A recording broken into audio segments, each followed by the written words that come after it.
বাংলাদেশে যতদিন না তারা ক্ষমা চাচ্ছে, যতদিন না তাদের এই লিডারশিপকে ট্রায়ালের মধ্যে আনা হচ্ছে এবং তাদের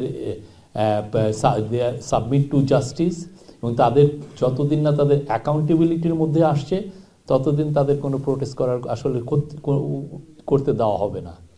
প্রোটেস্ট কোনো ধরনের কোনো, বাংলাদেশের মানুষকে আগে তাদেরকে আগে বিচারের সম্মুখীন হতে হবে।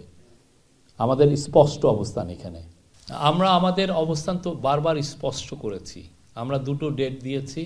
একটা হচ্ছে যে যদি কম রিফর্ম হয় সেক্ষেত্রে এই বছরের ডিসেম্বরের মধ্যে ইলেকশনটা হবে, হ্যাঁ সেটা আমরা বলেছি, মানে ইন্টারিম গভর্নমেন্ট বলেছে। আর একটা হচ্ছে যে যদি পার্টিগুলো মনে করে যে না আমরা আরও বেশি রিফর্ম চাই গভর্নমেন্টের কাছ থেকে, তাহলে সেক্ষেত্রে আরও 6 মাস এটা এক্সটেন্ড করা যেতে পারে, মানে জুন 2026-এর মধ্যে হতে পারে। এইটার ব্যাপারে বারবার আমাদের গভর্নমেন্ট, ইন্টারিম গভর্নমেন্টের অ্যাডভাইজার, আমাদের মাননীয় চিফ অ্যাডভাইজার বারবার এটা বলেছেন। এখন ইলেকশন কমিশন একটা ইন্ডিপেন্ডেন্ট অর্গানাইজেশন, ইন্ডিপেন্ডেন্ট বডি, তারা তাদের কথা বলছেন। আমার মনে হয় যে এটা নিয়ে সামনে আরও কথা হবে। এই স্পষ্ট একটা যখন আসবে স্পষ্ট ডেট আপনারা শুনবেন। বাট তার আগে যেটা খুবই প্রয়োজন বা যেটা নিয়ে কাজ হচ্ছে সেটা হচ্ছে যে রিফর্ম।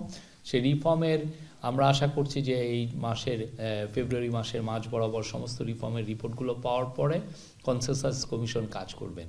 ওইটার পরে রিফর্মের উপরে অনেকগুলো নির্ভর করবে আসলে এক্স্যাক্টলি কবে ভোটটা হবে।